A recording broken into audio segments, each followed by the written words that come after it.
everyone, welcome back to our YouTube channel. In today's video, I am going to show you how to make dal sambar. Usually, dal sambar it is a staple recipe in Tamil Nadu. It is a staple sambar in Tamil Nadu. அது morning பிரேக்ஃபாஸ்ட்டுக்கு இட்லி தோசாக்கெலாம் தயார் பண்ணுவாங்க. And என்னென்ன இன்க்ரீடியன்ட்ஸ்லாம் வேணும் அப்படின்றத நான் இந்த வீடியோவில் காட்டுறேன், வாங்க பார்க்கலாம். யூஸ்வலி இந்த ஷாலட்ஸ் ரொம்ப நல்லா இருக்கும் இந்த தால் சாம்பாருக்கு. Instead of big onion you can use shallots. So I am using 1 cup of toor dal to prepare this sambar.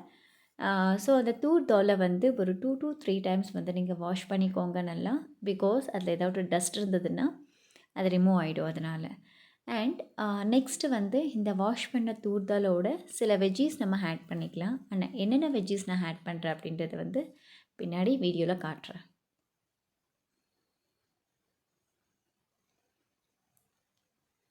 ஒரு 10 to 15 ஷாலட்ஸ் யூஸ் பண்ணுறேன். அதே மாதிரி கார்லிக், ஹோல் கார்லிக் நான் யூஸ் பண்ணிக்கிறேன். அண்ட் ஒன் மோர் திங், ரொம்ப இம்பார்ட்டண்ட்டாக இருக்கிறது இது டொமேட்டோ அதிகமாக போடுவாங்க இன்ஸ்டெட் ஆஃப் டேமரின்.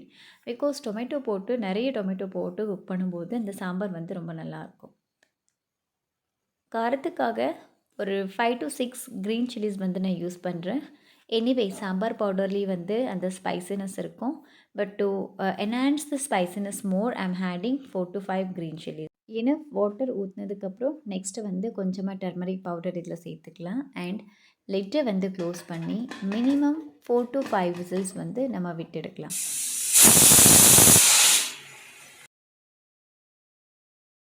இந்த பவுலில் எதனால் நான் தண்ணி ஊற்றிட்டுருக்கேன் அப்படின்னா, நான் வெஜிடபிள்ஸ் கட் பண்ண போகிறேன். இந்த கட் பண்ண வெஜிடபிள்ஸை இந்த வாட்டரில் போட போகிறேன். அதனால தான் இந்த வாட்டரை நான் பவுலில் ஊற்றி வச்சுருக்கேன். பேரலி நம்ம டேமரிண்டை ஊற வச்சுக்கலாம். ஸோ சாம்பாருக்கு நீங்கள் எவ்வளோ புளிப்பு வேணுமோ அதுக்கு ஏற்ற மாதிரி நீங்கள் டேமரிண்டை யூஸ் பண்ணிக்கோங்க. யூஸ்வலி நாங்கள் கம்மியாக யூஸ் பண்ணுவோம், டொமேட்டோ அதிகமாக யூஸ் பண்ணுவோம். அதனால் நான் கொஞ்சமாக எடுத்திருக்கேன்.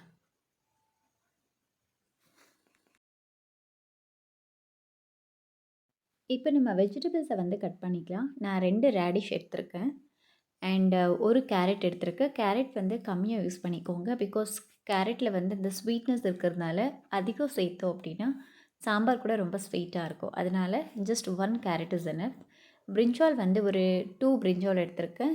அண்ட் இதோட உங்ககிட்ட முருங்கைக்காய் இருந்ததுன்னா சேர்த்துக்கோங்க. பிகாஸ் சாம்பாருக்கு முருங்கைக்காய் ரொம்ப நல்லாயிருக்கும். ஸோ ட்ரம்ஸ்டிக் என்கிட்ட இல்லை, அதனால் நான் அதை ஆட் பண்ணல. இருக்கிற வெஜிடபிள்ஸை வச்சு நான் இன்றைக்கி செஞ்சிட்ருக்கேன். நெக்ஸ்ட் சீசனிங் பண்ணலாம். சீசனிங் கொஞ்சமாக ரெட் சில்லிஸ் ஆட் பண்ணியிருக்கேன். நான் மஸ்டர்ட் சீட்ஸ் ஆட் பண்ண மாட்டோம் எங்கள் வீட்டில். அண்ட் கறி லீவ்ஸ் கொஞ்சம் ஆட் பண்ணிக்கலாம். அதுக்கப்புறம் ஒரு 1 ஸ்பூன் அளவுக்கு நான் ஜீரா ஆட் பண்ணியிருக்கேன். இது எல்லாத்தையும் நம்ம ஃப்ரை பண்ணிக்கலாம். இது ஒன்ஸ் ஃப்ரை ஆனதும் நம்ம கட் பண்ணி வச்ச வெஜிடபிள்ஸை இதில் ஆட் பண்ணிக்கலாம். ஆட் பண்ணிவிட்டு ஃப்ளேமை கொஞ்சம் லோவில் வச்சுட்டு இதெல்லாமே வேக வைக்கலாம்.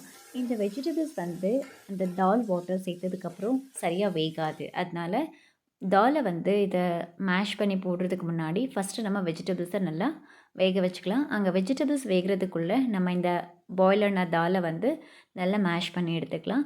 எந்த அளவுக்கு நம்ம மேஷ் பண்ணணும் அப்படின்னா, அந்த தால் முழுசாக இருக்கிறது நம்மளுக்கு தெரியக்கூடாது. கம்ப்ளீட்டாக மேஷ் ஆகணும். அந்தளவுக்கு நம்ம மேஷ் பண்ணி எடுத்துக்கணும்.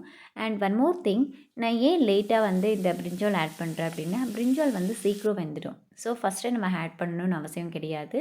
கொஞ்சம் லேட்டாக போட்டாலே இந்த பிரிஞ்சால் வேகும். நெக்ஸ்ட்டு பிரிஞ்சால் பார்ஷியலாக வெந்ததுக்கப்புறம் நம்ம என்ன செய்கிறோம் அப்படின்னா, இந்த டேமரிண்ட் எக்ஸ்ட்ராக்ட் இருக்குல்ல, இந்த எக்ஸ்ட்ராக்டை நம்ம இப்போ இதில் ஊற்ற போகிறோம். டேமரிண்ட் எக்ஸ்ட்ராக்ட் ஃப்ளேவர் போகிற வரைக்கும் இதை நல்லா கொதிக்க விடலாம். அதுக்கப்புறம் நம்ம நெக்ஸ்ட் இன்க்ரீடியண்ட்டை ஆட் பண்ணலாம்.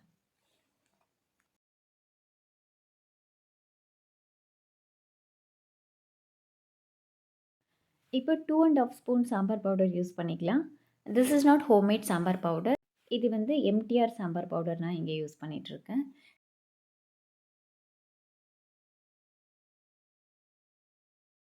இது கொஞ்ச நேரம் பாயில் ஆகிறதுக்குள்ளே ஆல்ரெடி நம்ம மேஷ் பண்ணி வச்ச அந்த தாலை அகைன் மேஷ் பண்ணிக்கலாம். இது கம்ப்ளீட்டாக மேஷ் ஆனால் தான் அந்த சாம்பார் நல்லாயிருக்கும்.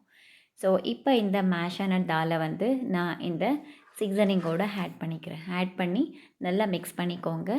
மிக்ஸ் பண்ணிவிட்டு இதில் கொஞ்சம் தண்ணியை சேர்க்கணும். இல்லை அப்படின்னா இந்த மாதிரி கொஞ்சம் திக் டெக்ஸ்சரில் இருந்தது அப்படின்னா அடி பிடிக்கும். அதனால் தேவையான அளவு வாட்டரை வந்து இதில் ஊற்றிக்கலாம். ஊற்றி ஒரு வாட்டி வந்து மிக்ஸ் பண்ணிக்கலாம்.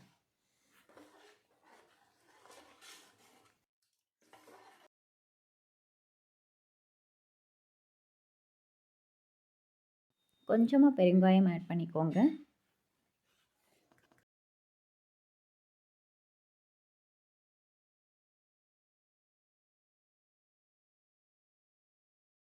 சால்ட் கொஞ்சம் ஆட் பண்ணிக்கிறேன்.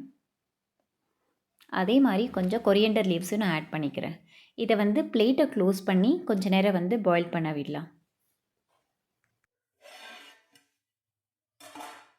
ஸோ நம்மளுடைய தால் சாம்பார் வந்து ரெடியாக இருக்குது. இந்த ரெசிபியை வந்து நீங்களும் ட்ரை பண்ணி பாருங்கள்.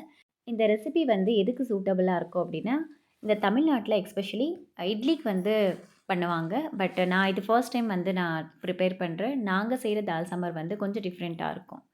ஸோ இந்த ரெசிபி வந்து நீங்களும் ட்ரை பண்ணுங்கள். நம்ம நெக்ஸ்ட் வீடியோவில் மீட் பண்ணலாம்.